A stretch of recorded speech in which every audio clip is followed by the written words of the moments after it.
Good evening, everyone. So I want to welcome all of you, first of all. My name's Bill Barrett. If I haven't, I think I've met most people here, but probably not everyone. Welcome to the high school. Two important things. One, if you hear any rustling outside, that's probably the group of students that have been eyeing the chicken fingers since about 5 that are ready to descend on them. So if you're still hungry, I'd suggest that you go out there quickly. They might be gone if you wait 5 minutes. And two, I just want to thank you for being here. I know it's a long day. I think and all of us are, two working parent families, and we know the juggling that goes on. My guess is some of you have multiple children that are at home, and someone's at home excitedly waiting for you to return, whether it's one of your other children or a babysitter or someone. So we appreciate you taking the time to come here, to be at the high school campus, and to hear from all of us. I think this, a lot of this information we could put in a brochure, or Melody or Libby could put it in packets and we could share it with you that way, but we feel like it's much more important to have you come to the campus, to meet all of us and to hear from all of us, and also to be able to ask questions. So thank you for taking the time. We know it's no small thing. I've met people from Reading, North Andover, Quincy, all sorts of different areas, and I know traveling up 128 this time of day is not an easy task. So They left yesterday. yeah. So our goal is just to share everything we can about the high school campus, and I know there are some things you know about the high school campus. I also know you know a lot about Landmark, which is important, and there'll be a lot of similarities, and Tim will, I think, talk about those similarities, so will Rob and everyone here. We're on a 27-acre campus. We have about 310 to 315 students at the high school campus, depending on the year, and we also have about 180 staff. So this is it's a busy place, and I want to tell you, that's a good thing. That's what we want. We want it to be big. We want it to be busy. We want it to have a lot of offerings. And at the same time as I say that, when you think about things like class size, like the tutorial, like the academic advisor model, remedial skills-based instruction, all of those things that occur on the elementary middle school campus occur on the high school campus. And so we'll talk a little bit about that, okay? Just in terms of facilities, you're in the Alexander Library, the Alexander building. The cafeteria is over here. We have 2 tutorial centers, one upstairs here and one in the basement at Campus Cottage. We have our own performing arts center and a black box theater. We have the Ansara Center. This event used to be in the Ansara Center, which was always nice because we got to show people our gym and sort of really felt high schoolish, but this is a little bit more intimate, so we're happy to be here. But I would encourage you to see the Ansara Center. We have an art gallery, the Inspiration Gallery, that opened last year. It's a brand new art gallery. We have our Science Center, which has 4 labs, including a robotics lab. We have a maker space in the basement of this building with 3D printers, laser cutters, all sorts of technology apparatus for students. It's really a design and build workshop. The entire campus is wireless with an outfitted, completely updated infrastructure. As of last summer, every classroom has a projector. And within those classrooms for juniors and seniors, in terms of technology, we use Canvas, which is an online management learning system, which is similar to like Blackboard or other systems that students will use when they go into college. So that's something we expose our juniors and seniors to. I think Suzanne may talk a little bit about our internship pilot too that we're launching this year. And then as we think about after school, whether it's our art department, performing arts, the wood shop, the auto shop, technology, community service, which Rob will talk a little bit about, it's a busy place. I think I can best sum it up, and I know these guys have heard me say this before, but I can't help sharing it with you. When we opened the Ansara Center, which was a few years back, we had a pep rally, and it was one of the first pep rallies we ever had at Landmark School, and it was kind of like maybe the typical pep rally that you might remember. We introduced the sports team. It's never for one team. It was for probably the winter sports teams at the time, and we introduced the teams. And we do some cheers and we have some contests and things like that. But I was walking into the Ansara Center. I was behind 2 students. I didn't know either student at the time. And I heard one of them turn to the other and say, "Wow, pep rally, like, this is like a real high school." And I kind of got a lump in my throat because at the time, my middle child was going to EMS. And really, he was at EMS, but my goal for him was the same as my goal for my 2 other sons was I want them to feel like they're at a real school. I want him supported, I want him to learn, I want him to be challenged, but I also want him to be able to play a sport, you know, to make a painting, to be in a play, all those things that I think are important.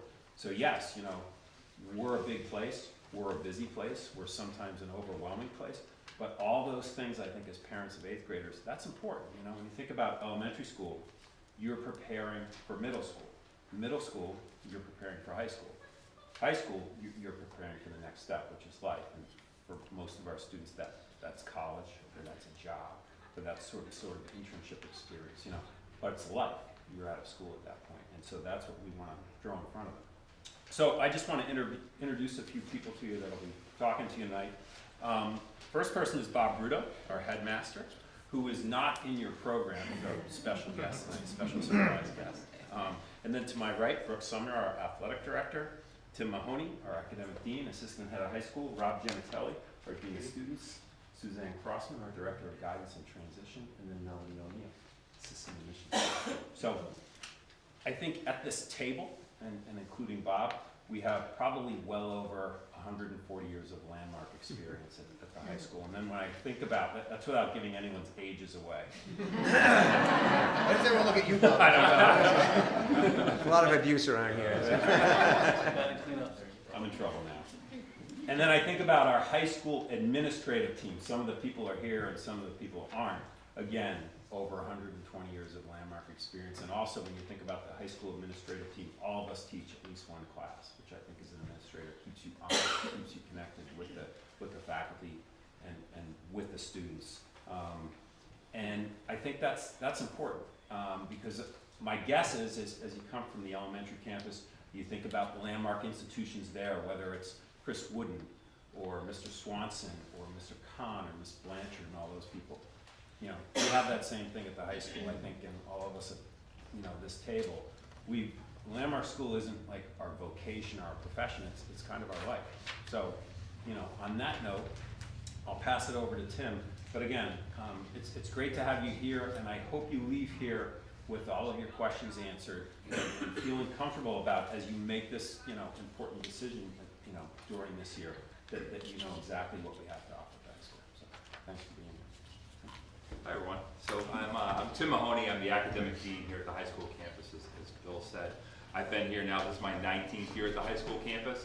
I've been a part of the administrative team for the past 13 years. So this is my 3rd year as the academic dean.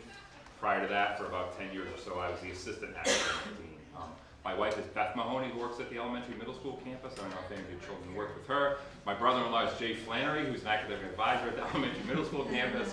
And my sister happens to work up at the Tot Spot facility up the hill. So as Bill talks about, there's like an entrenchment here a little bit. Like, I'm a pretty good example of that.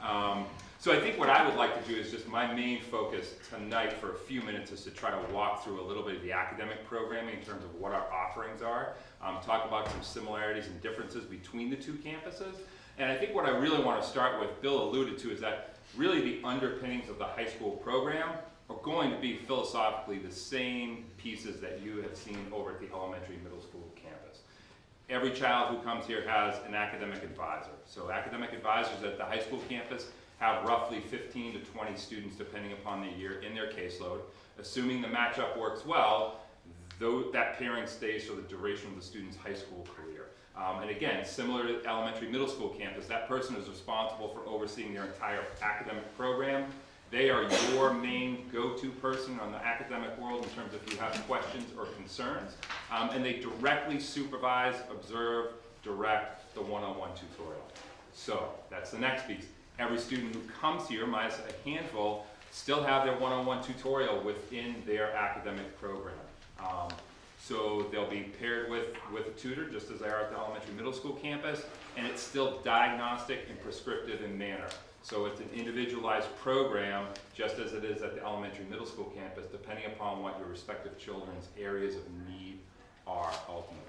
They'll still be in small class sizes, so I think this year the average class size at the high school campus is like 6.7 students. But unless a class is co-taught, the most number of students who would be in a course would be 8 total students.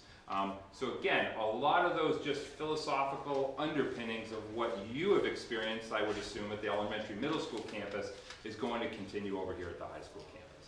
I think what shifts and changes really is that, and I'm sure Rob will talk about this, both academically, socially, residentially, we are really going to start to push them pretty quickly to work on that advocacy piece. And I'm not saying that that doesn't happen at the elementary, middle school campus, but when we think about a student coming into us, in this instance as a freshman, we admittedly are starting to project forward about what is their skill set within their ability to kind of like identify what their needs are and to seek out the adults to ask for the help and assistance that they need around guidance.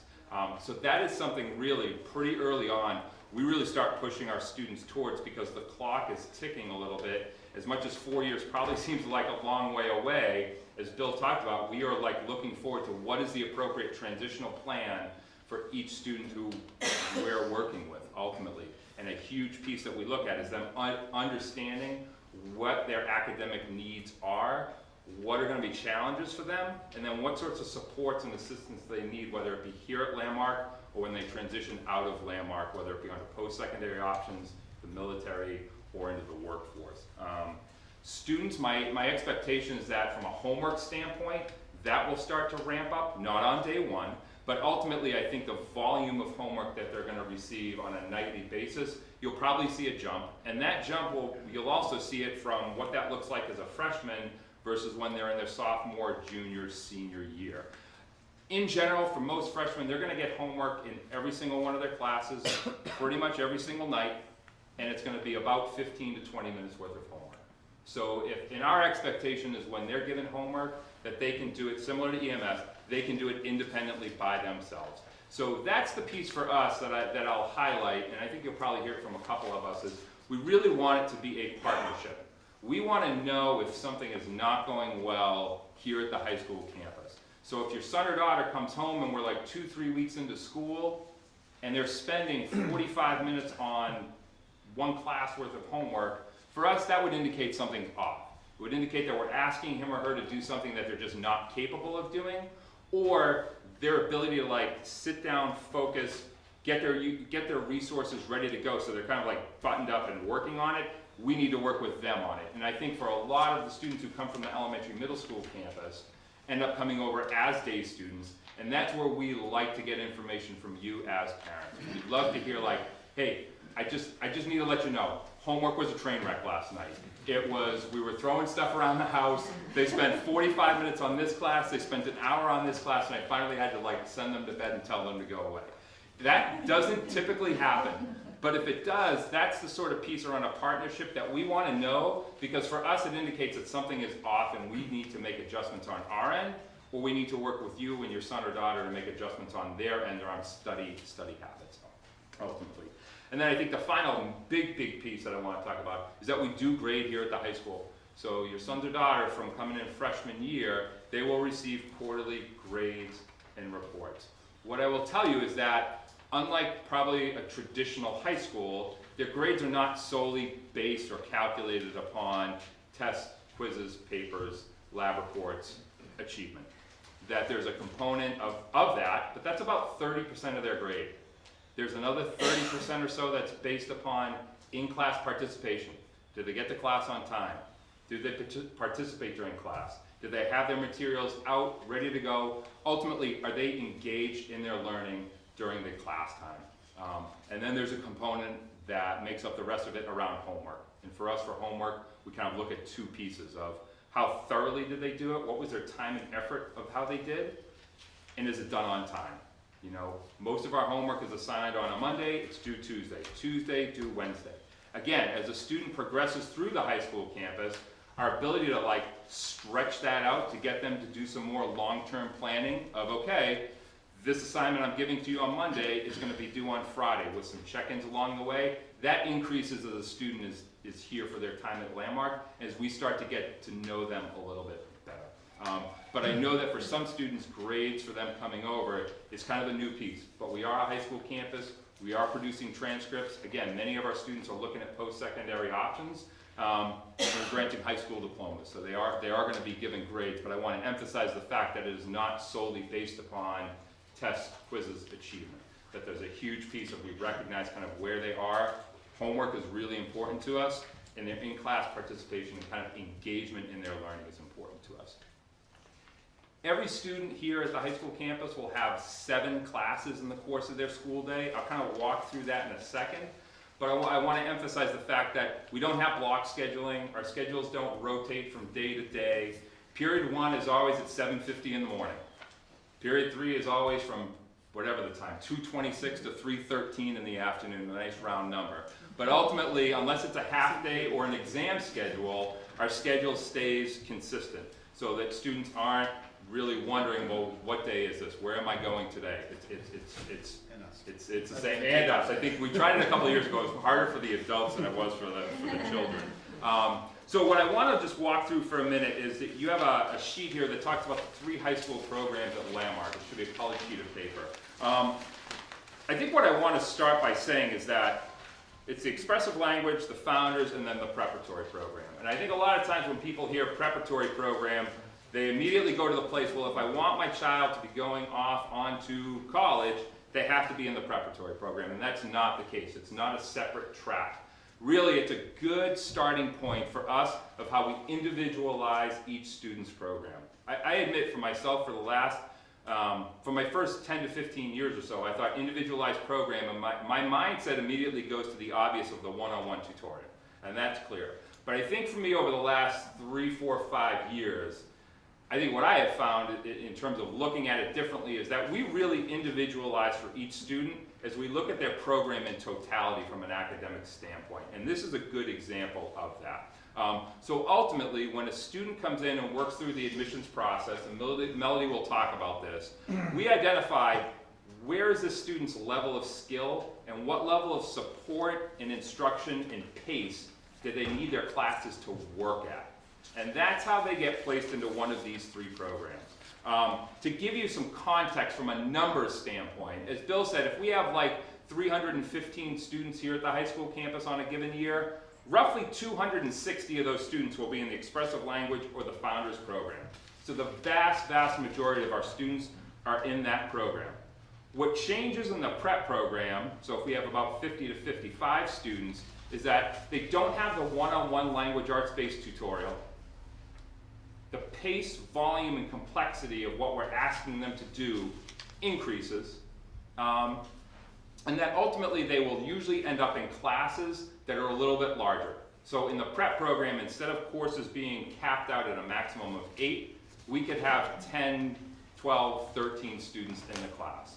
So again, it's for students who don't need that one-to-one language-based remediation, usually around reading and around their writing skills. So again, just to give a little context, these are students from a reading standpoint, depending on what you look at, are roughly within a grade, grade and a half of grade level within the reading world.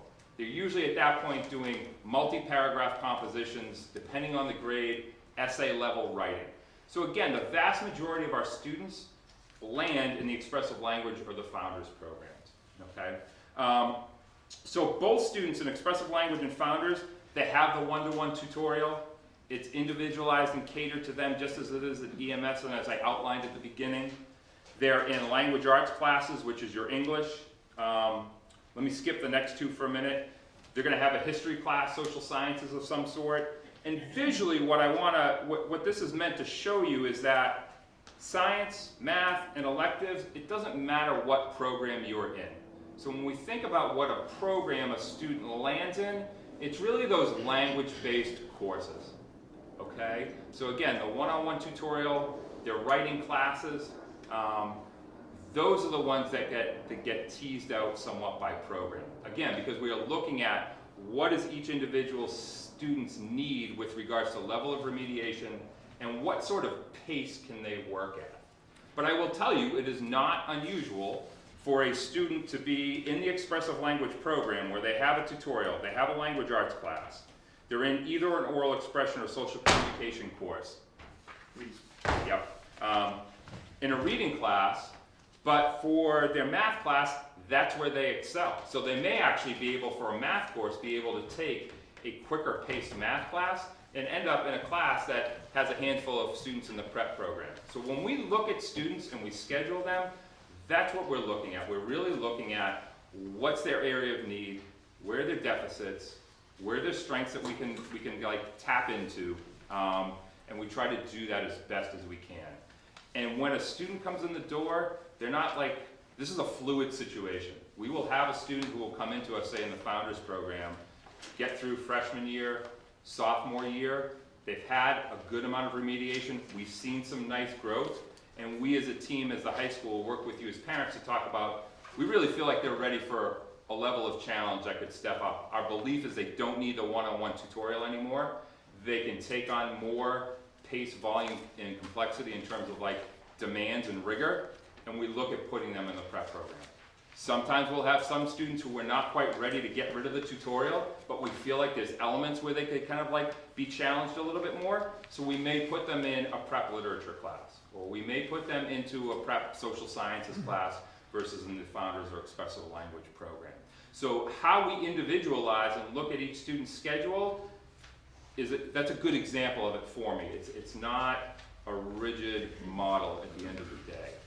And then the final piece that I want to highlight is that every student will have an elective within their day. Our belief, our philosophy is that that is an important outlet for them. We want them to have some say in that. And that, my opinion is, we offer a wide variety of options. So on the second sheet, just visually if you want to see it, there's like on the back side a little bit of a Q&A around some common questions we get. And the third spot down talks about what electives are offered. So we have offerings in auto mechanics, performing arts, PE, technology, visual arts, and woodworking. And what I would say is that, oh, there's no backside? No, this one. Oh, see how the Oh, yeah, it's on the. Neither. You're missing a sheet. Oh, Notes from a friend, thank you. And I think what I would highlight within that is that I'll use PE as a good example of that. We try to give students as many offerings within that. So in our PE department, as an example, we have your typical straightforward PE class. It's just kind of like you do this unit of volleyball for 2 weeks, you go to floor hockey, you go to tag. But then we also have offerings of yoga, outdoor leadership. 2 years ago, we also had advanced outdoor leadership. We have multiple sections of a CrossFit type class or a weight training class. So again, 315 students, one department, and within that one department, we have about 6 or so offerings. Because what we really want is we want to give your sons and daughters a well-rounded high school experience, and we don't want to minimize or de-emphasize the importance of electives to them. My final piece that I'll say, again, on the back side of that sheet, if you see down the bottom of the page, there's a spot for an online resource of our curriculum guide. I would encourage you to take a look at that curriculum guide. It provides you with department by department a course description of what the offerings are, and it also gives you kind of in a chart form a snapshot of what roughly a 4-year progression would look like for a child here at Landmark in terms of what are they going to take freshman year in these departments, then what does it look like sophomore year, and so on and so forth. And then my final piece, and I'll see if there's any quick questions, and then we'll kind of move on to Suzanne around transition, is that throughout the course of this school year, there's a lot of communication that happens between the high school and the elementary middle school campus. So for me and my lane, so to speak, in the academic world, what that really means is that sometime around Parents' Day, I'll end up coming over to the elementary middle school campus, have a chance to have another conversation to remind you all of this conversation from months ago. But within that, I'll meet with Deb Blanchard, I'll meet with all the academic advisors. Every department here at the high school campus will go over and meet with their counterpart at the elementary middle school campus to hear about each child. Once myself and Ariel Martin-Cohn, who's the assistant academic dean who I work with, once we hear kind of descriptions, we make pairings of academic advisors for the high school campus. That advisor, either at the end of the school year as the summer begins, would reach out to you as a parent and just introduce themselves. So there are multiple conversations and kind of layers to the transition that happens, and many of it is behind the scenes that you don't necessarily get to see. But if I project forward, I just want to preview that those conversations happen really in earnest around the springtime as we have a better sense as to who's coming over to the high school campus or who's kind of potentially still on the fence. Okay? That's the academic world. Are there any kind of immediate questions? I know we'll have a chance for questions at the end. Yes, in the back. Just a question question about the PE. So I see Yep. it's an elective, but is it also one of the 7 classes? Or, so in other words, if you don't choose PE Yeah. as an elective, do you have? You don't have PE. Okay. So ultimately, PE is not built into every single student's schedule. So what will happen is that your sons and daughters will have a chance to come over, if they're coming here, in the spring, they'll come over, they'll spend a morning here, they'll do a bunch of activities. At the end of their day, they will fill out an elective sheet, and they will provide us what their top 3 choices are. So they'll have some say in terms of what they want to do, but not every student here takes physical education. Yeah, yes. How often are those requests for electives? How often do you change through the year? So great question. So in terms of a schedule, the schedule that we start the year with, unless there's a need to make a change, they stay in those courses for the duration of the school year. So we don't, like in January, make a shift around their electives. The only time we would do that is if we needed to adjust their schedule for some other reason and it like bumped their elective, or if they were in an elective, realized it wasn't really what they thought it was going to be, we would work with the child to try to get them into something that was more appealing to them. But ultimately, the idea is they start in September and they're in there until June. Are they told that? Yes. Okay, so when they choose their electives, they're Yes. told you have this elective all year long and That's it's not going correct. to change. Yep. Because that's different from EMS. Yes, it is. Yeah. And the second question Yep. is, what is the goal of the Saturday school? Oh, good question. So the goal of the Saturday school, so Saturday school has been around for 10, 12 years now. So ultimately, what we are trying to do on Saturday school in large part is we are trying to work in curriculum as a starting point for events and testing that then don't disrupt the academic day. So for example, we, as best as we can, pair up SAT dates with our Saturday schools. Because when we don't do that, what historically would happen is that those students would end up missing 2 days of academic classes to take SATs. So that got pushed off to Saturday schools. We also incorporate per grade health curriculum. We do some MCAS prep work, usually around math for students who are publicly funded as that sophomore test approaches. There's a transition curriculum that we work students through that Suzanne can touch upon when she does it. So I think in large part what we're trying to do is we're trying to take curriculum or information that we want to give students access to, but our ability to do it during the typical Monday through Friday model is incredibly disruptive to just our general academic day. So there are 8 Saturday schools throughout the course of the entire school year, and they go from 8 in the morning until noon time. Some of them that I just outlined and highlighted are mandated activities. So if you are a freshman for this Saturday, you're going to be doing your health curriculum. There are other Saturdays where they have some options where teachers put together the opportunity to go on some sort of a field trip, to go and do some volunteer work somewhere, to go to a homeless shelter, or some on-campus activities. Adopt a Highway happens during Saturday schools. So we try to give them some that are mandated activities because it's information, curriculum, content that we feel is important to them to get. And then there's other ones where we want them to have some choice in terms of what they end up doing. Thank you. You're welcome. There's a question in the middle. Is it semesters? Yeah, so we run off of quarters. Okay. So they would get 4, throughout the course of the year, there would be 4 marking or grading periods. And similar to EMS, you would, well, for the high school, you get a report card with grades, and then you would also get the quarterly reports with the commentary from the teachers for each class that the child is in, or the student is in. Tim, do you mind just super quickly mentioning attendance and how it's a bit more stringent at Sure. the high school than at EMS? Sure. Just so we know about that. So attendance is important at the high school. I was gonna say, we're gonna be a bit more stringent. So my like commentary at the beginning about like we're a high school, we grant credit, we grant diplomas, attendance is critical around that. So for us, from like a policy standpoint, is a student is like allowed 3 what we call unexcused absences. So these are absences that wouldn't have a doctor's note, something that wasn't like a death in the family or some sort of family emergency. Students used to call them like their personal days, okay? So it's a Monday and I'm feeling a little bit groggy this morning, mom or dad, like you're not taking them to the doctors, but they're just gonna win that Monday morning battle. Like that's an unexcused absence in our world. But attendance, all joking aside, is really important to us. That we want students to be here and we track their attendance. So if a student were to have more than 3 unexcused absences in a quarter, we would end up reaching out to you. You would get a letter from us saying, your child is at 3 unexcused absences. If they were to miss any more days, they put their ability to get credit for this quarter in jeopardy. So I will tell you, like, if a student misses a 4th day, do we typically deny credit? No. But we have these parameters around it because we want students here, and we do track attendance. And I will just tell you, there have been situations where the absences have been so excessive that we have denied credit to certain students. Okay?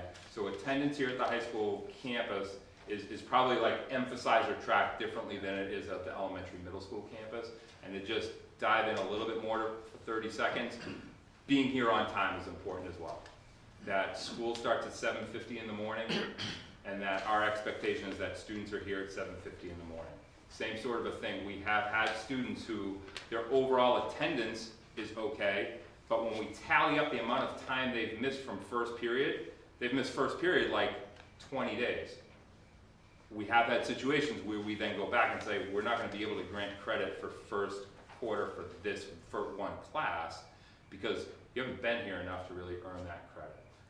So I don't mean to say that in like a negative or threatening way, but we do track attendance and it is critically important to us. What I will say is we're pretty reasonable around it. We work pretty hard and pretty well with families, and it goes back to that partnership of if your child is really struggling with getting to school on Mondays, you're having a hard time every day getting them here first period. That's the sort of stuff we just want to know about so we can honestly work with you and figure out how do we help and support you, and how do we help and support your child to get them here to school, which is critically important. But, sorry, the other side is also true. How many of you, if you showed up for work every day 7 to 10 to 15 minutes late, would keep your job? I mean, there are also life skills associated with being on time. And so, again, as we move them into the high school, we're jumping and pushing right on that endeavor of life skills, choice, consequence, natural and otherwise. So it's critically important that occur. When they start their day, do they start the same way that they do at the elementary middle school, like morning meeting, or they just go right to They class? just go right to first period. They just go Or right. homeroom and then. Or the difference is if your children get here early enough, we serve a full breakfast in the morning. So they right in that line early on, which they're welcome to do. Not to be getting downer, No. but just It's okay. having had the experience of having like serious illness, or a couple of years ago that winter, Yep.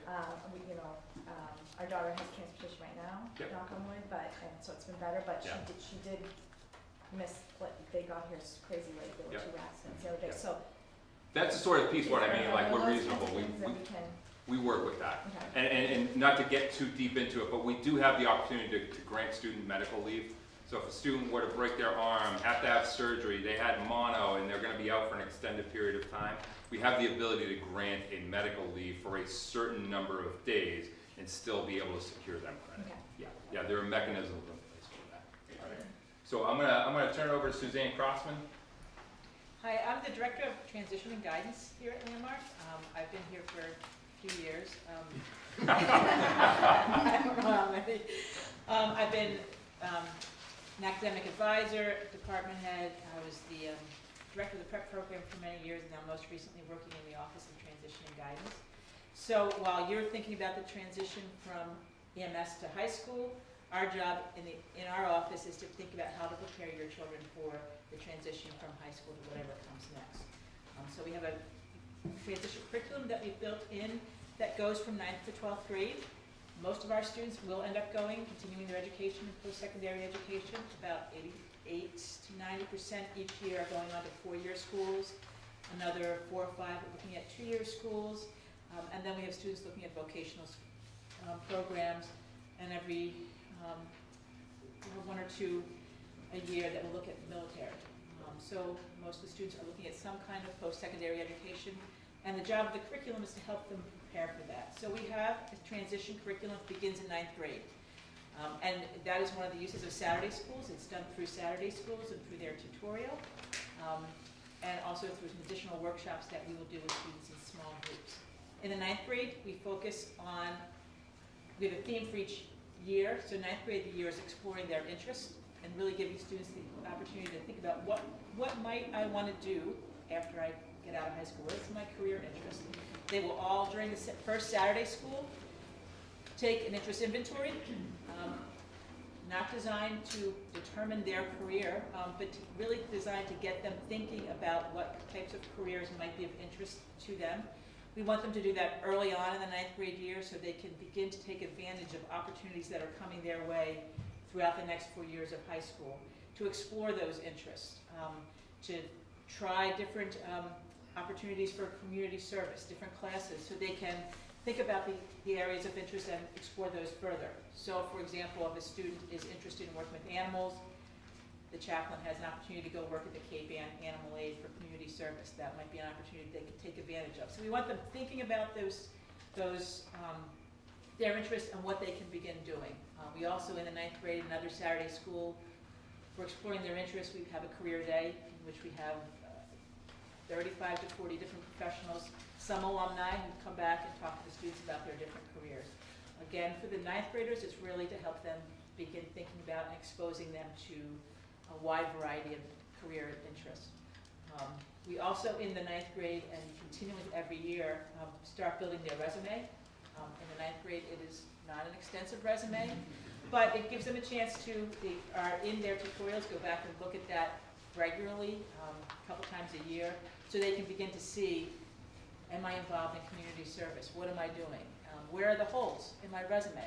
So that they're not sitting at my desk senior year with holes that can't be filled in, so they can look at that and sort of set goals for themselves. So 9th grade, the focus is exploring my interests. In 10th grade, we moved to understanding myself as a learner, and their Saturday school is focused on understanding their learning disability, because that's another critical piece for post-secondary education, the transition when they leave here, is they have to become advocates for themselves. When they leave here and they take that high school diploma, colleges, employers, vocational schools won't be answering calls from you as parents. They're going to have to advocate for themselves. So we want to make sure they have the skills. So the focus in 10th grade is understanding myself as a learner. They do a Saturday school on that. They also do some tutorial work on understanding their learning disability, do a learning styles project with their tutorial and interviewing teachers, just really becoming more comfortable talking about their learning disability so that they can develop the skills and the language to do that moving on. In 11th grade, we begin to focus on what are my options, because one of our goals is to make sure they understand all the different options that are available for them. What is a 2-year school? What is a 4-year school? What are colleges and universities? What are the different, what does it mean, majors and credits? There's a lot of language that goes involved in that. So we'll focus on what are my options. We'll do a Saturday school on interview skills. And we start to do some extensive workshops with the juniors, particularly in the fall of junior year, looking at the options, and also beginning to educate them on the differences between their rights and responsibilities in post-secondary education and secondary education. Because what happens when they take that high school diploma is their rights change. They are no longer covered under IDEA, but they're covered under ADA, and they need to be familiar with that and understand that they need to advocate, they need to disclose their disability to get that support in post-secondary education in a way that they haven't in high school. So we need to prepare them for that. So we'll do some workshops on that. We also do some workshops with a number of different departments. Brooke is the athletic director. We're doing one for the students in a few weeks on the NCAA and eligibility for all those students that are interested in playing sports in college and helping them understand that process. We collaborate with the art department for students looking at art schools and understanding portfolios. And just this afternoon, we worked with the counseling department and the meetings with seniors, talking about dealing with the stress and anxiety of senior year. So, we'll also collaborate with other departments. In 12th grade, they are really working with us individually. They start working with us in the guidance office. There's 4 of us in the guidance office, so each of them Each student will work with us and we'll start working in junior year and meet with them. In the junior year, it's about once every 2 weeks. Senior year is about every week at this point. Developing their college list, researching schools, researching options, completing applications, making sure that essays are done, resumes are up to date, letters of recommendation have been asked for, and deadlines are being met. So that is a process that's pretty intense. I mean, I think we work with the students very closely. We're blessed in that we have, in the guidance office, very small caseloads. So I think I have 25 kids that I'm working with. My son graduated from public school in 2 years ago, and I think he met with his guidance counselor about 10 minutes. Senior year, I have the opportunity to meet with each senior about an hour a week. So we get to, because our caseloads are small, we get to really walk through that process. Testing is one of the things that we have to deal with at some point, so we will deal with that. We do have ACTs and SATs. We don't love either test. It's coming up this weekend, so it's slow I walk. just got through one and my office is full of the other. We are not, we give them, we will work with your student to make sure the accommodations are in place. So most of our students get extended time. Some of the students also get an audio version of the test. We will work and get those things in place. What I would say about those tests is, while we give them, we try to keep the emphasis of those in balance, because a lot of our students, it's not the best reflection of who they are as students. And what we tell students is it's your focus on your GPA, because the stronger your GPA is, the less schools will focus on those tests. More and more schools are test optional. So a lot of our students will apply to schools test optional. We had students accepted, last year's class was accepted to over 73 different schools, many different schools, large schools, small schools, a wide variety. You can find that list on the website if you want to sort of look at some of the schools that's published there. But the test, we give them, but what's most important is the student's GPA, making sure they have a good fit for a school. We have many schools that will come visit in the fall. I think we have about 40 schools that are scheduled to visit in September, October, and November. So it gives students a chance to connect with the admissions, because our students are often very strong in how they present. So they have the opportunity to meet with admissions people when they come in.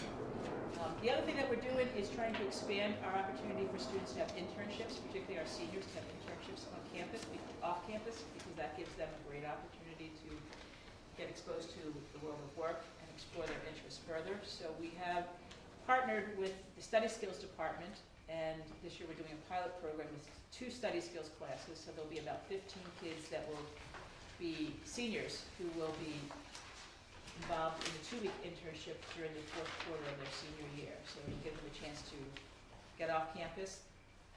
Those will be full days internships for those two weeks, and they'll get off campus, participate in those internships, and then come back and present what they did to the faculty. So it's the first year we're doing that, and we'll see. This will be a little bit of a logistical challenge. But we just met actually with some of the teachers today, and I think all the teachers, even though they'll be missing their students for 2 weeks, they were pretty excited about it, feeling like it's a great opportunity for our students. And a lot of them were saying, as much as it's a logistical challenge, as much work as it is, it's worth it for the kids. So I think people are pretty invested in the opportunity. As opposed to them not being in class for 2 weeks. I should clarify that. They're not going to miss them because they're going to be, right, you get it, right? It's like they're not going to be there. Woo, they're off for 2 weeks. They're going to be their internship. And then we're hoping to be able to expand that so that more and more seniors can be involved. But in order to do it right, we started small with 2 study skills classes. And hopefully by the time your students are seniors, we will have figured out the kinks and have more and more opportunities for students to do internships. So, any other questions about, it may seem a long way off, but it happens quickly. I've got one question. I just got back from a college fair in Boston 2 weeks ago with my older daughter. Yeah. And a lot of the admissions counselors that I spoke with at, you know, these four-year colleges and universities a lot of them were reiterating what you just said. They're looking a lot less at the academic or the testing scores, more on how well-rounded the individual is. So one of the things that I'm kind of interested in learning a little bit more about is opportunities for leadership. So like courses like Knowles or Outward Bound. Have you guys thought about implementing some of those types of leadership opportunities into the curriculum, or during spring breaks or fall breaks, where kids can get exposure? Because I think it's something I'm thinking a lot about for my oldest daughter in the public school right now, and I think it's something to consider. There are opportunities that are built into the program already. I mean, Tim mentioned the outdoor leadership class. There's a student advocates class that students can be selected for. There's the chaplain does a community service trip in the spring break. So there are opportunities that are there available. And we have a for full students. student council on campus. Yeah. And the whole student council board, and they're actively involved in fundraising throughout the school year and sponsoring events and things like that. I think every dormitory has a representative. We also residentially have something called peer leaders. That's an application process that's separate from peer advocates, which is a course. Brooke and I, at different periods of the day, teach a class called Character and Leadership. There are lots of those opportunities, depending Team on your captains. child's willingness. And the outdoor leadership desire. class has similar kinds of goals that those two, Outward Bound and Knowles. They do camping, and there's leadership initiatives involved there, and it's been a great program. And I think one of the goals when we do the resumes is to encourage kids to stop and look at what are you doing, what can give us an opportunity to have those conversations with students to help them identify how they can get involved and how they can take advantage of some of the opportunities on campus. Yeah, and based on what I was hearing, it's pretty critical. So it's good to know that there's plenty of opportunity. Yeah, I think critical not only to get accepted to certain schools, but to develop the skills so that you can be successful. Absolutely. Thank you. And there's no differentiation between the boarders and the day students in terms of all these opportunities. No. No. Tim, I wanted to ask you, how many out of the 315 are boarders versus day students? It's a 162 live here. I'm not good at math. It's about it's about a 50-50 split with our day and boarding population. Depending on the year, it might be 55% day, 45% boarding, but it's typically about half and half. Thank you. Question in the back? Yeah, what happens if your kid needs accommodations in college? How does that get? In college, what you'll need to do, and we'll talk about this extensively with junior parents before you begin the process. Accommodation support in college really is at 3 different levels, and we'll talk with the students about this too. Every school will have to provide reasonable accommodations if you have the documentation to support that. So junior year, we'll be talking to you again about making sure your testing is updated, because there'll need to be an adult version of the testing. So you can think about that later on, but that will need to be updated. And students will need to disclose that, and it has to be the student disclosing that they need the support and the accommodation, and that really is taking their testing to the disability office. Some schools will also offer additional services. Some schools will offer tutoring, peer tutoring, a writing center, professional tutoring. There's sort of a wide variety. And then there'll be some schools that have a comprehensive support program specifically for students with learning disabilities. And that could be a wide range of schools. Curry has the PAL program, University of Arizona has SALT, Denver has, they all have different acronyms, and keeping track of them is a challenge. Wish they would all just agree that everyone call it the same thing. I could think about like 15 different schools, small, some larger, that have a structured program. In those schools, if you're applying for schools with those structured programs, you apply to the school, you also apply to the program at the time of admission. So, but we work with students to figure out what kinds of support they need and find the best fit. And that's working with the student, working with the family, working with the teachers and the academic advisor. So a lot of times I think about it as the academic advisor and the teacher coming in as sort of, they're the expert in the students, and then we, in our office, know about the schools, and we work together to find sort of what fits, taking into account sort of parameters that you set up as a family and the student's interests, and trying to make that all fit together. Thank you. So I'm the Dean of Students, oh, go ahead. One quick last question about going on to college or 4-year. Do you have a list of, you've answered some of this, but a list of schools that you work with, colleges rather, that have, for example, Boston University has a separate college within it that's core curriculum is better designed for maybe Landmark kids, and then other universities don't. So do you have your favorite go-to universities for Landmark?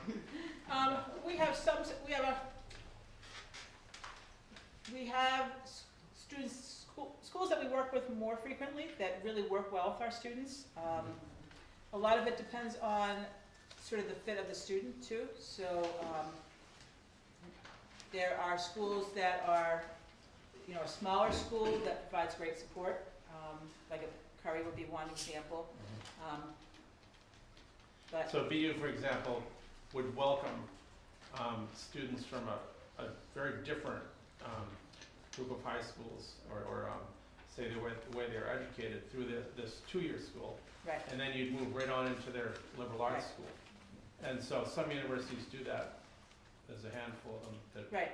Many more now. But, It's growing every year. I think more and more schools are adding some more support. so I'm just curious if you had standing relationships with some of these Yeah, oh yeah, we have placements. And, a whole group of schools that we, have relationships with, and a list of schools where our students have accepted, it's on the website. We try to grow that every year. We also, the guidance office gets out to visit the schools.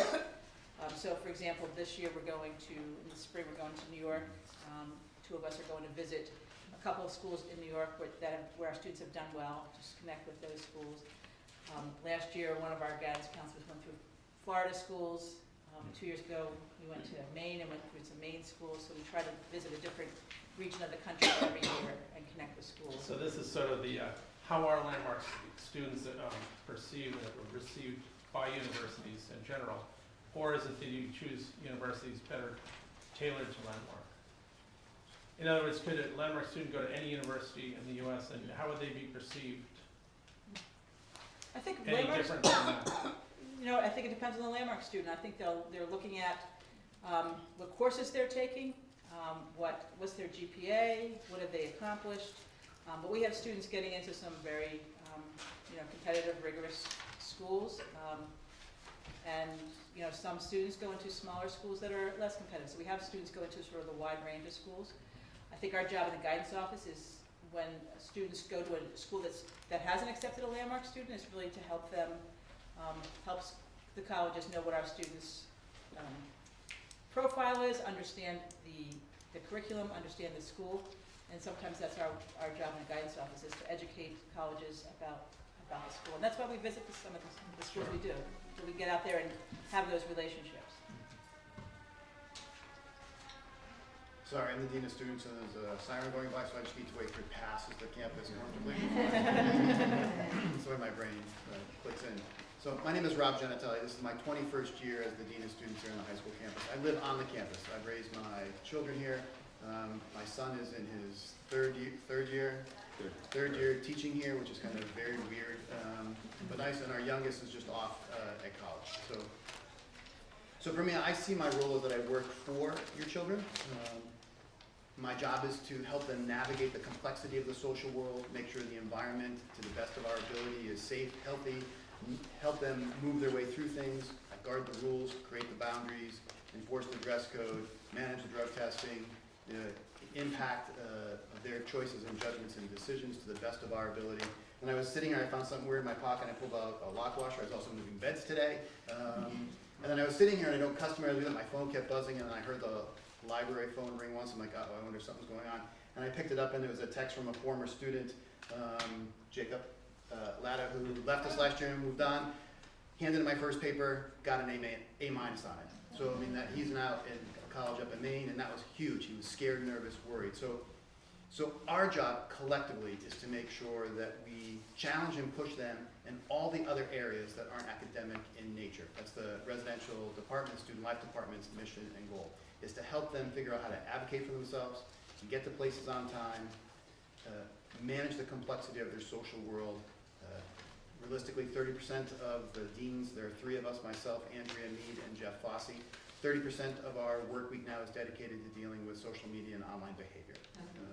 It's extraordinarily challenging and difficult, and so we just help them maneuver through that, teach them how to manage it, teach them how to work with it. You know, the relevant difference, one of the largest differences between us and the EMS is we don't ever close, right? So if your kid is stuck here for dinner, we feed them. If they show up early enough for breakfast, we feed them. You know, if they're here after free time and it's encroaching study hall time and you're jammed up somewhere, we put them someplace for study hall. And if you can't get here because there's a massive snowstorm, we throw them in a bed and let them sleep over. Those aren't logistical concerns for us. You know, I laugh. You know, 7 girls will sleep in a twin bed without a problem. Boys, not so much. So we now have 3 rollaway cots that we like hand those out. I don't think a girl has ever asked for one. The boys are like, so, you know, it's just the logistics of what we need to do. You know, don't get me wrong. We are challenging and difficult in all those social areas. You know, we are a traditional high school in all the social complexities that you find everywhere else. They are exposed to things on a high school campus. My honest angst is that they're already being exposed to them in 8th grade. You may or may just not know it yet, but the statistical probability is they are. So we're just open and available to help them navigate through what's going on. We run an exhaustive and expansive after-school activities program. Your children are asked, encouraged, welcome to participate fully in everything we do. You know, we run shuttles to the Beverly Depot so they can access the commuter rail. I think the last one runs close to 8 o'clock at night. You know, it's not just one. You know, we pick them up in the morning and we shuffle them back all afternoon. Early buses, mid-afternoon buses, late buses to accommodate sports and activities. You know, last Friday or 2 Fridays ago, we had a community night right before the Saturday school was a welcome back dance. We had all residents in play, and about 20 commuting students joined us for the evening and slept over somewhere. It's just paperwork. It's just paperwork that needs to be filled out in a timely manner so we can engage and accommodate. But it's easy for us to say, come on in. You know, they're welcome to participate fully in the program. We have a ski and snowboard club, and it always strikes me amazing that they have to be up and out of residence by 6 a.m. with everything ready to go to get on the bus, and they do that no problem. But Monday through Friday, when they have to get to breakfast by 7:23, sometimes that seems to be a problem. So a wrestling tournament leaves on a Saturday morning. We have a pile of wrestlers sleeping over. Students that are participating in performing arts. The week of Tech Week, we've got a plethora of commuting students bunking in somewhere with someone. It isn't a big deal to us. You know, when you're feeding 152 plus or minus 20, it doesn't really matter. And so they just come in. They just come in and we figure it out. So, you know, for me, the one piece I say all the time to parents is, I promise that I will not believe everything your children tell me about you, as long as you return the favor. Because I'm kind of that lightning rod on campus because I guard the boundaries, rules, and I'm the one that is, you know, I'm the one that's going to challenge and confront. I'm going to be one of a team of people that address things like the dress code, like the substance use policy, like the cell phone policy or the headphone policy. I'm the one in the CAP that is going to politely ask your child to now hand me their cell phone for the day because they've used it 2 or 3 times in the CAP and then I heed the warnings that we're no cell phone policy in the cafeteria. My platform this year is no headphones during the school day unless a teacher gives you permission. But they are becoming so socially isolated and so lacking of communication because they're tuning out. We want them to tune back in. So I'm collecting headphones and I'm collecting cell phones. My favorite thing is I had a cell phone on my desk yesterday and it's buzzing, singing, dancing, whistling. And I take a peek at it and notice, you know, so-and-so is Snapchatting this kid, but so-and-so's in the middle of 8th grade, or 8th grade class. So I call the teacher and say, hey, can you challenge so-and-so not to Snapchat this kid because this kid's phone's on my desk. So we also play in all that and we enjoy all that and we embrace what they need. It's just complicated because it's high school and the high school issues and the things they're exposed to and their ability to navigate that is somewhat at times really compromised. So our job as a collective team of adults is try to be there in those moments to guide, direct, hold accountable, teach them standards of accountability so that when they leave you and leave us and move on into the next continuum of their lives, they're ready to do that. I don't know how many of you have children that are college age or put children through college yet, but if you haven't figured this out yet, the only thing a college wants from you is a big fat check. They don't want you to call them. They will not receive your calls. So we really need to get your children prepared to be there independent of you. So if you self-identify as the parent that every time your child comes home and says something's going wrong, you're the one that picks up the phone and calls their academic advisor to try to buffer their world for them or advocate on their behalf, that's going to be met with a little bit of resistance at the high school campus. Because my message to your children is, look around, use the adult resources that are here, learn the tools of advocacy, negotiation, and understand that sometimes the answer is no. And that's as acceptable as the answer is yes. And for you to receive that answer of no without calling your mom or dad and having them try to then jump in and get that no to be a yes. We're not unreasonable in what we do, but we have to teach them to get ready to work independent of you. So every year somewhere I end up sending out a letter to parents saying, stop taking your children's calls all day long. Like how many of you when you went to school called your mom or dad every day, 3 or 4 times a day during the school day? And yet we all survived and we're all here. You know, we drank out of the hose, you know, we didn't wear helmets. Here we go. We did all these things, right? We did all these things. So our message to you is when your child calls you upset, ask them, honey, who have you talked to? Go find someone at school. I love you, I'm here to help you, but go find someone at school. I can't help you right now other than encourage you to go work with an adult. So the role of the student life department really is to manage the student's life in and around outside the classroom. It's complicated and challenging. We try to bring an element of humor and empathy and compassion to it, but there's also standards of accountability, realistic expectations, and the occasional disappointment. So it's kind of what we do. And the rest, honestly, we just kind of have to figure out as it unfolds, because every year something else unfolds. I'm like, you've got to be kidding me. And I've been doing this a really long time. I can't believe that. How did you get there? Because I would never have thought of that. Look, you're getting detention, but tell me how you got there. So that's kind of, in a nutshell, kind of what we try to accomplish and do. You know, we're very particular about how we house students. You know, I review all the files. You know, I do all the housing assignments. It isn't done by a computer. I review every file and try to match up students to the best of my ability. And I have a pretty good track record. It's in the 90 percentile, or that, you know, 2 students that match up are really good together and stay together. But similar to what Tim described, if it doesn't work, it doesn't work, and we're not in that draconian posture that it has to go that way. And that doesn't mean the first hour your child can say, I don't like my roommate. You know, there's some work being done in negotiation, living with someone, room, you know, all that stuff. But really at the end, if it's not a match, it's not a match. And so someone just got to pack up all their stuff and move somewhere else. So we expect and hope that you will work in partnership with us when everything is going great and when things aren't going great, because that happens here too. We're not perfect as an institution or as individuals in it. It's just a working relationship that is fluid and changes, but together with really strong, good, effective communication, we can create a really great program of study for your children that will carry them through the classroom, outside the classroom, outside of the school, and kind of push them forward. You know, getting this text from this boy about his A-, this was a boy that when he was enrolled, I called Melody down there and said, what are you doing? Are you out of your mind? After I read his profile. And she said, you need to trust me, I know what I'm doing. And she was right. The boy had a bumpy start, turned things around, began to utilize the resources of the system, grew, changed, learned, developed confidence. Now, you know, sits back and says, I'm a miracle that I'm in college, because none of the kids I was hanging out with in my old school, they're all still doing nothing but skipping class, smoking stuff they shouldn't, you know, working dead-end jobs. A couple are in jail, and I'm sitting in college. And that's because of his ability to trust us and his parents' ability to work in partnership with us through the good and bad times. So that's just my invitation to you, to please join us in that endeavor. It just simply, at times, doesn't all go smoothly or easily, but frankly, what in life does. So, questions on, yeah? How many school dances my daughter wants to know? My response is, too many? Like 2 or 3 a year. Usually we have a dance in the beginning of the year, we have a holiday dance, and then we have the prom at the end of the year. Valentine's Day jumps in and out depending upon the day. Some are on campus, some we rent out like the Cove Community Center just so we can start getting them off campus because they like that better, and we start shuffling them back and forth.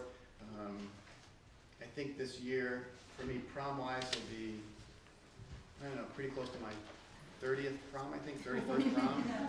And they didn't get any better than what we went to in high school, trust me. But again, that harkens back to Bill's statement. Try to create a program here that's just like every other program. You know, we have a senior prom. We have an amazing senior trip. You know, we go to Disney and Universal for a senior trip. If you've ever lived life and you want a new experience, try shepherding 75 kids through, 75 LD and ADD kids at times, through the TSA and actually get all the way through with all of them without anyone getting pulled aside. So, and then coming back with as many as you left with, which is also the accomplishment of a lifetime. You know, 4 days, 3 hours of sleep, something like that. It's crazy.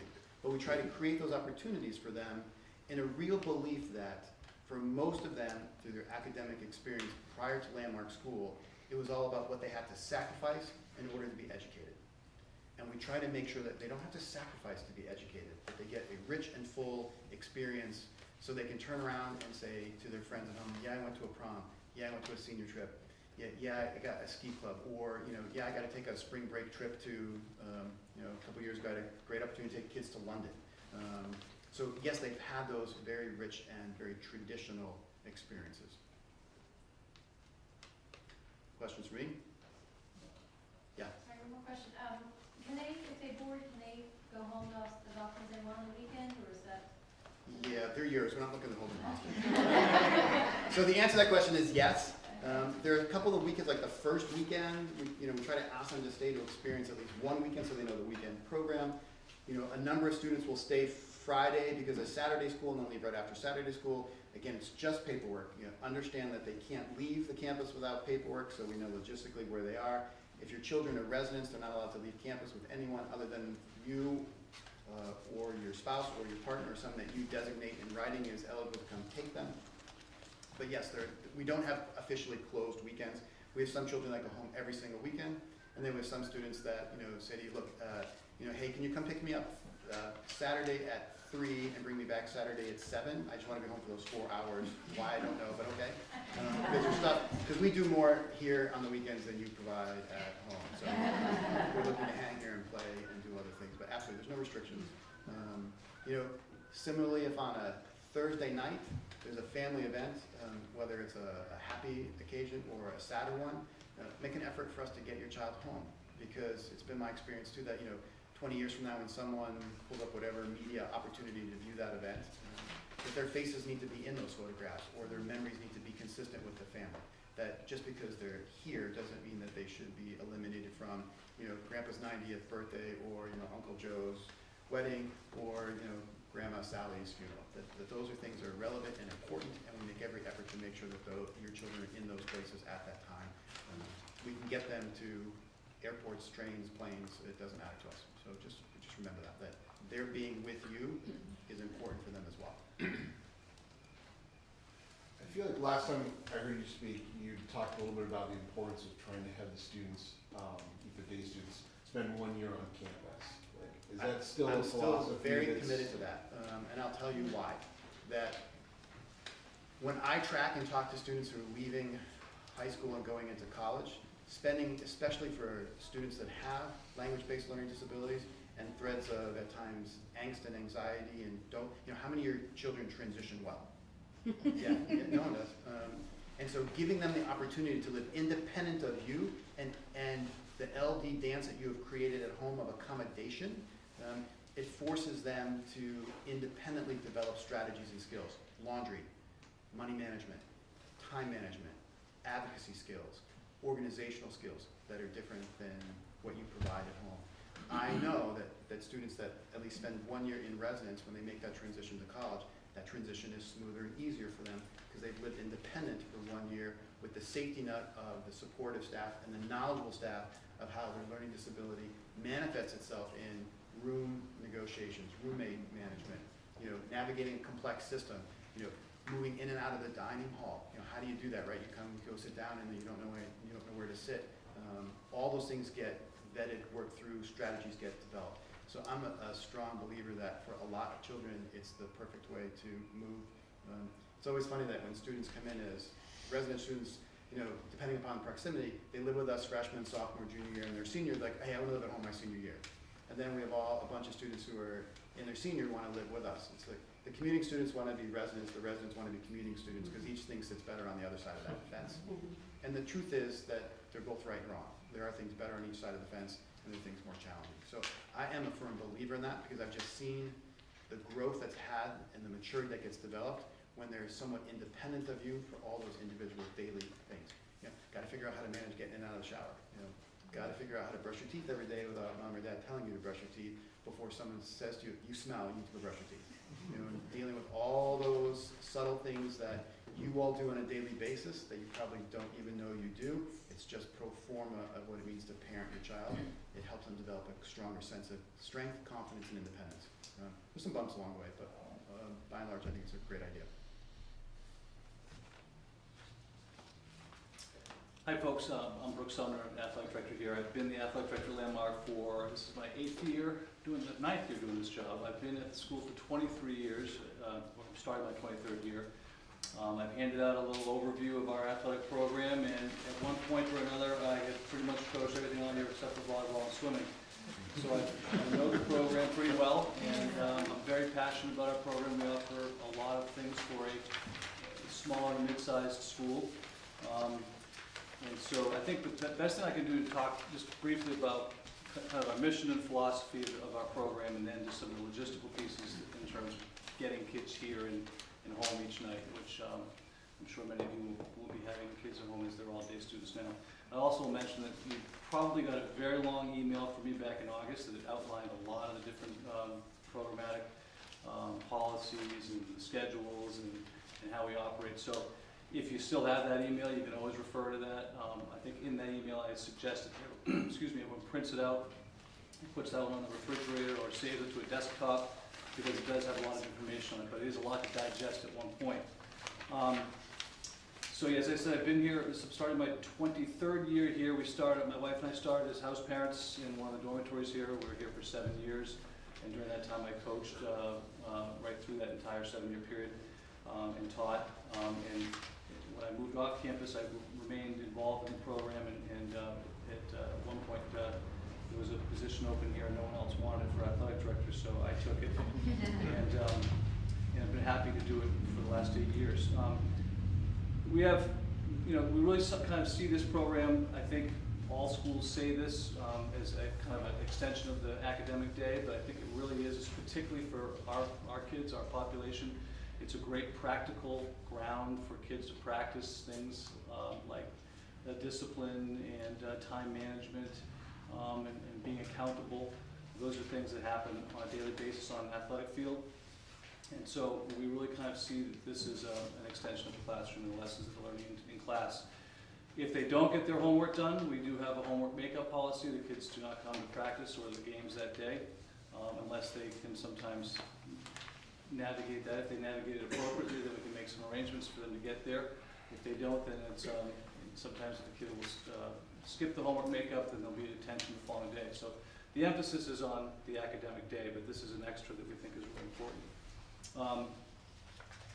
It's a very positive and supportive environment. Pretty much all of our coaches are teachers here, which is really fantastic. And the growing trend across all high school sports is that teachers really don't coach that much anymore. And here it's different. We have over 95% of our coaches are here all day. Many of them live on campus. Many of them are the students' teachers. And so there's a great connection there between our students and our coaches. Over the course of the year, about 2/3 of the population take part in some form of interscholastic athletics. So it's, again, for a school of about 315, to have that many. We just did signs for winter today. I've got 45 boys coming out for basketball, over 20 kids coming out for wrestling. The swim team, again, is approaching 25. So the kids are involved, and it makes it a really kind of a vibrant place to be in the afternoon and to watch the kids come down and enjoy themselves. We want everyone to become involved. We realize that there's some logistical pieces, particularly for students who are traveling through district transportation or, excuse me, or by parents who are commuting late in the evening and trying to get kids back and forth. So I would, as Rob alluded to, we do a lot of work with our student life office and getting kids to public transportation. I field a lot of phone calls about how to help coordinate transportation, and I'm available to do that. I want kids to be involved. I think it's very important. We have kids who are traveling right now from the Metro West area, kids traveling from southern New Hampshire. We've had kids traveling as far away as the South Shore each day to come and stay and participate. It's a long day for these kids, obviously, if that's what's happening. Particularly in the wintertime, if you have a basketball player, I have to divide up that time in the basketball gym. Some of those practices aren't going to be getting over until 6:50 in the evening. And so traveling after that it can make for a really long day. But again, I am available to all of you and to your kids to help coordinate that. I guess I'm kind of getting into the logistical pieces of it now. So our boys compete in the Eastern Independent League, which is a league that's comprised of schools like Pingree, Concord Academy, Berwick Academy, Portsmouth Abbey School, Lexington Christian, Bancroft, Beaver Country Day.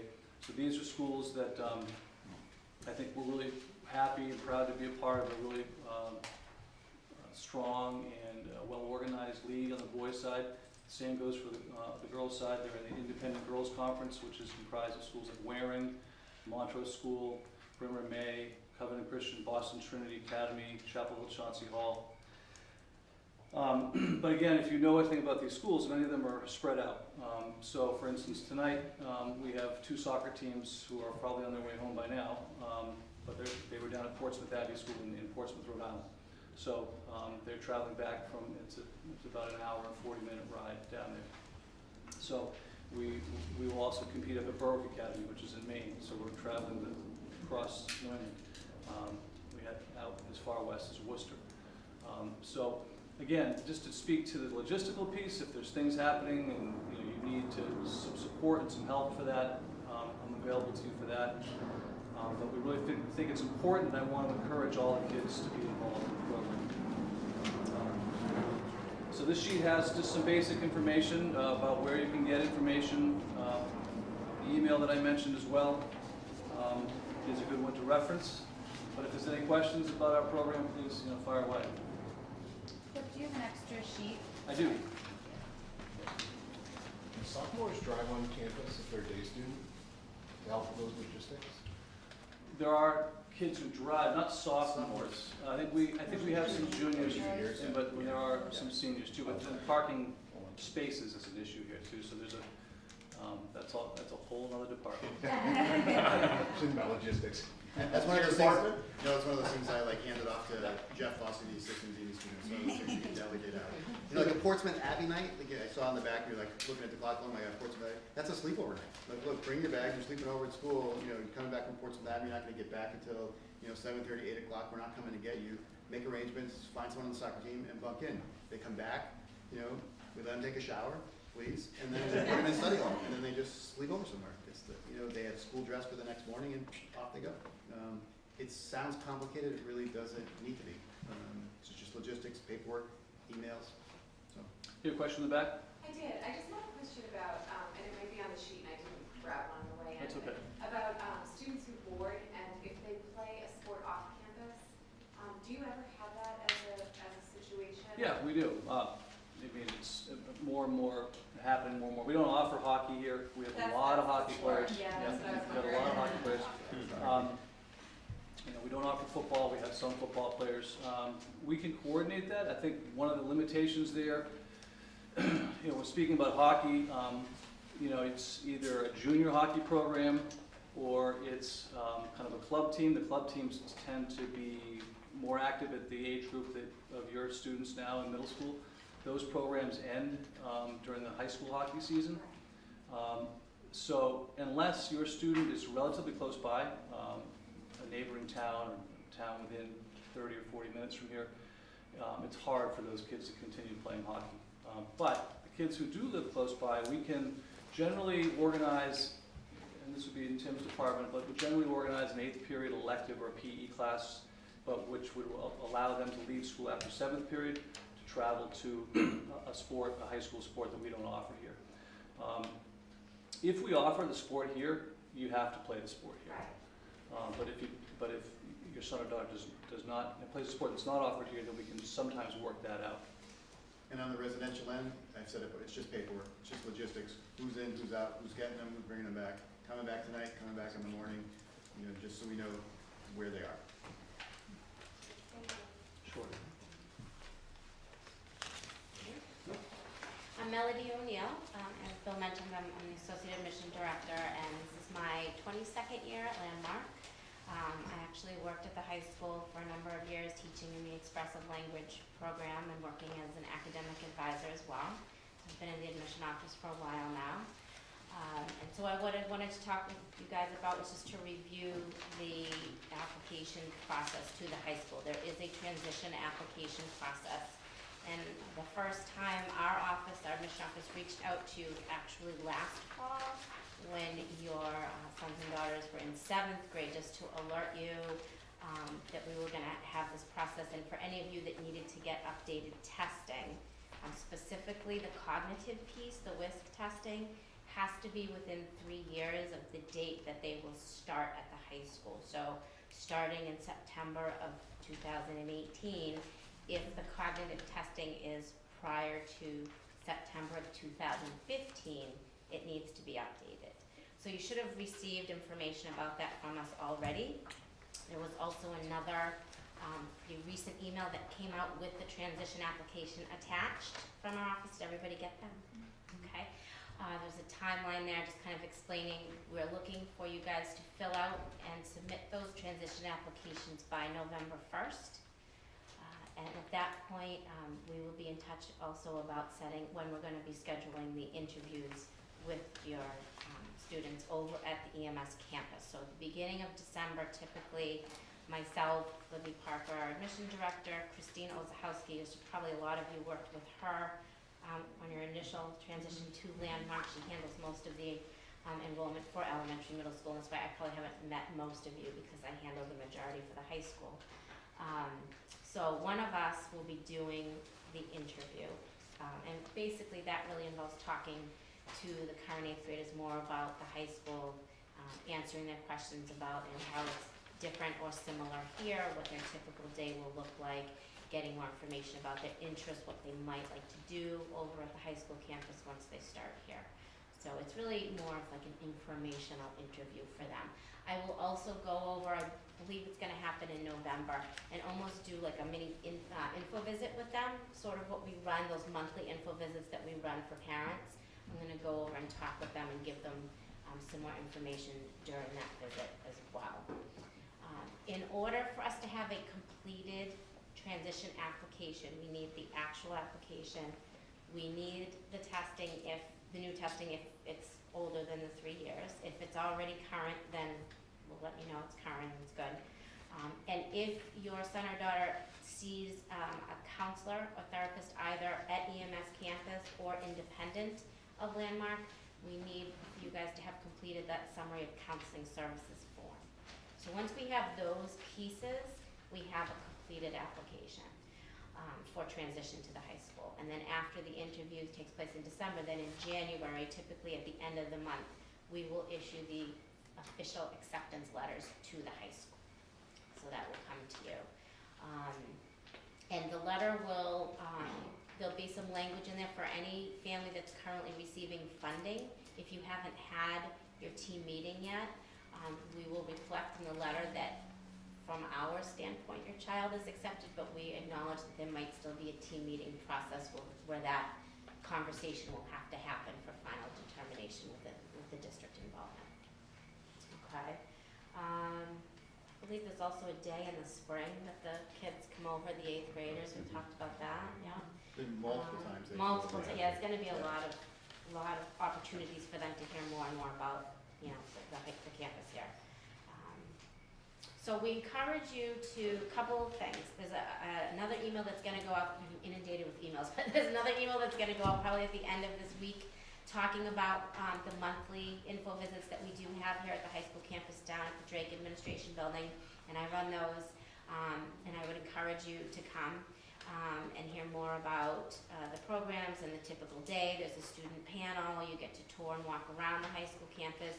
You can bring your current 8th grader, EMS 8th grader, over to that visit.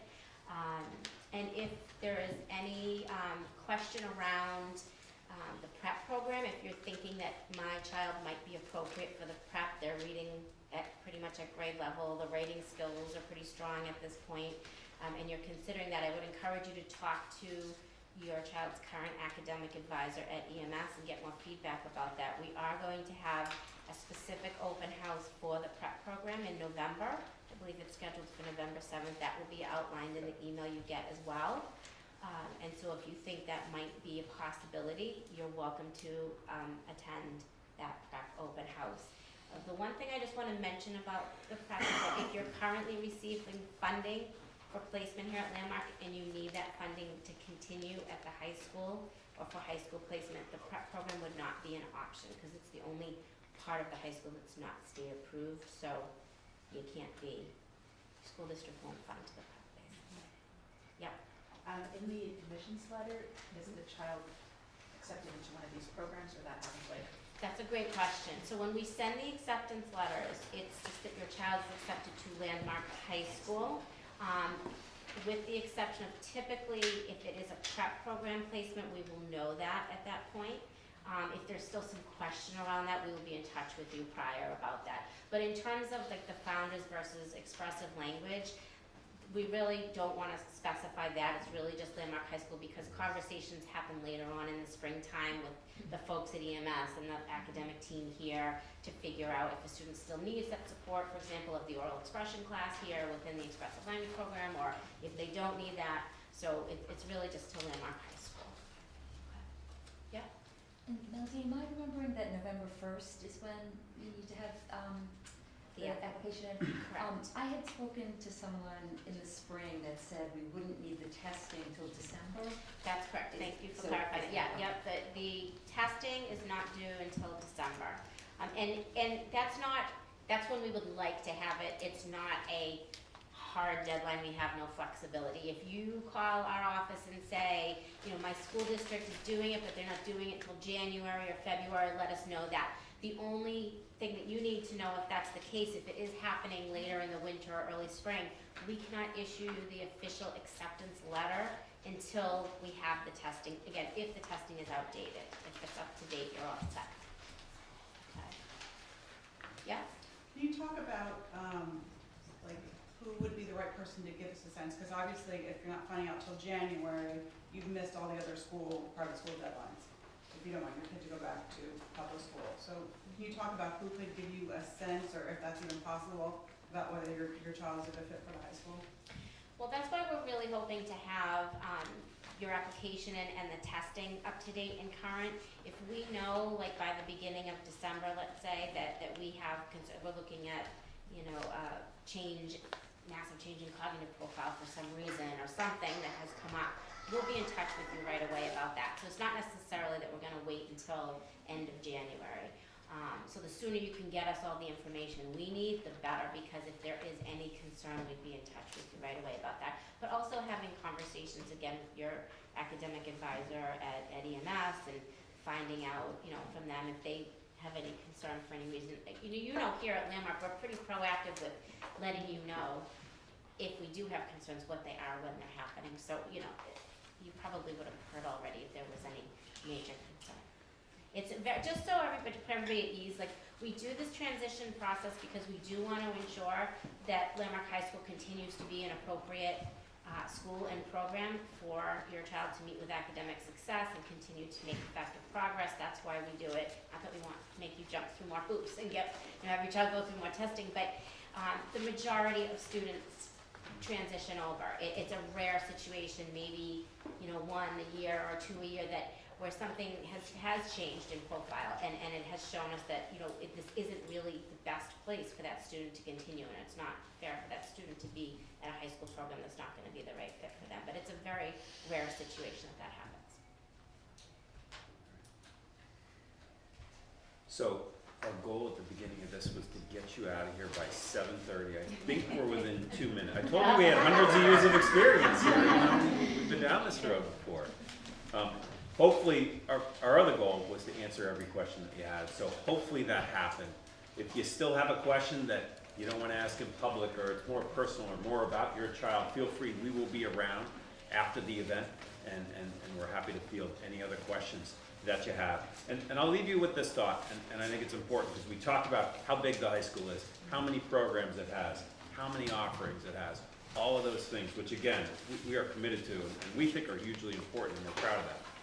That being said, I can tell you that Rob Genatelli probably knows the name of every one of the 315 students that go to this high school. Along with the names of the kids who can't tuck their shirts in, or don't take their hats off, or are also leaders in their dorms or their houses, and involved in doing community service and things like that. You know, I know Tim talked about the tutorial as being one of the centerpieces of the high school program and the founders program and the expressive language program. He also tutors a student every day, period 7, for 180 days. Brooke talked about the coaching that he did on almost every level. The fact that he lived on campus with his wife, who was also a teacher here for 7 years. And I think if I put Suzanne on the spot, she could probably talk about the 25 students on her caseload, their academic profiles, you know, their goals, her students' parents' goals in terms of picking out, you know, a 4-year college that they're going to go to.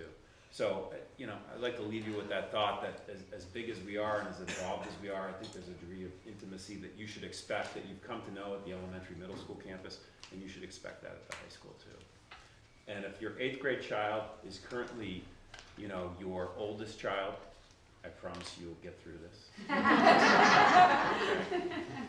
I have a son, and Rob has a daughter who have been on a college campus for about a month now. Suzanne sent her son to college next year, and soon enough for Tim, it will happen. Brooke's already involved in that. We've all survived it. But again, thank you for being here tonight. Let us know if we can help you in any way, and good luck.